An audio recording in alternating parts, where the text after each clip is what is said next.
You're blessed to be a blessing. I'm Pastor Dean. Thanks for joining me here at the Lakes for Good News Reflection. It is Wednesday, May 13th. We are in the book of Hebrews, chapter 5. I invite you to read the entire chapter. For today's reflection, I want us to look at verses 8, 9, and 10. Although he was a son, he's referring to Jesus. Although he was a son, he learned obedience from what he suffered and was made perfect.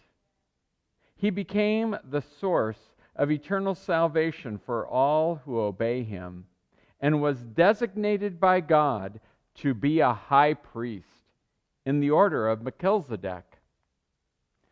I want to talk a little bit about priests and what it means to be a priest.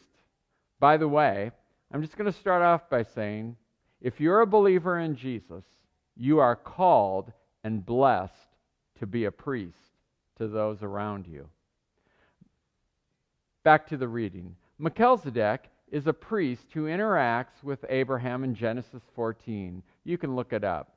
Paul here refers to Jesus as the high priest, similar to the order that Melchizedek was in. Now, what's the role of priests? Well, they have many, but one of the main roles they have, of course, is to offer sacrifice to God.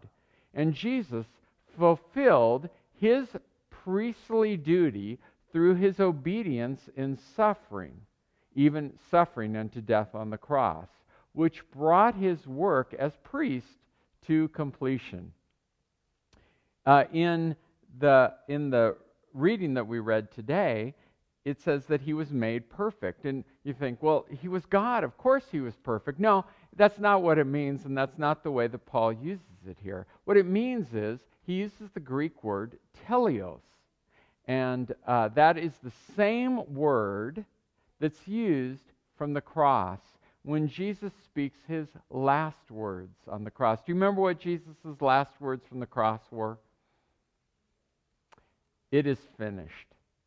Or, in the Greek, Jesus didn't speak Greek, he spoke Aramaic, but in the Greek it's teleos. It is finished. Meaning, it is perfected, it is done, it is completed. He has finished his assignment. There's no more to do. His priesthood is completed through his blessing of all humankind by rescuing us from the grip of death and the curse of Satan. Abraham, in Genesis 12:2, was blessed to be a blessing. And the Holy Spirit, according to Paul, has already blessed us as believers with every spiritual blessing in the heavenly realms. What more can you ask for than every spiritual blessing?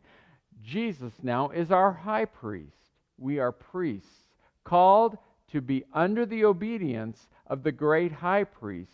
He's blessed us, like Abraham, to be a blessing to others, to declare and to bestow on the people around us the blessings that God has already given us. Peter writes, you're chosen. You're chosen. Turn to your neighbor and say, you're chosen. You're chosen. To do what? To be a royal priesthood. So, who do you know who needs to be blessed today? And how are you going to do that? And what are you waiting for? You're blessed to be a blessing. God has chosen you to bless others. Go out and bless someone today. This reminds me of a new class we're offering. It's on the web, on our website, or on our YouTube channel, The Lakes Wapaka. It's a course on blessing taught by DJ Graham. She is a great blessing to us because she's a great teacher and a great person. And I invite you to check that out. Signing out from the Lakes.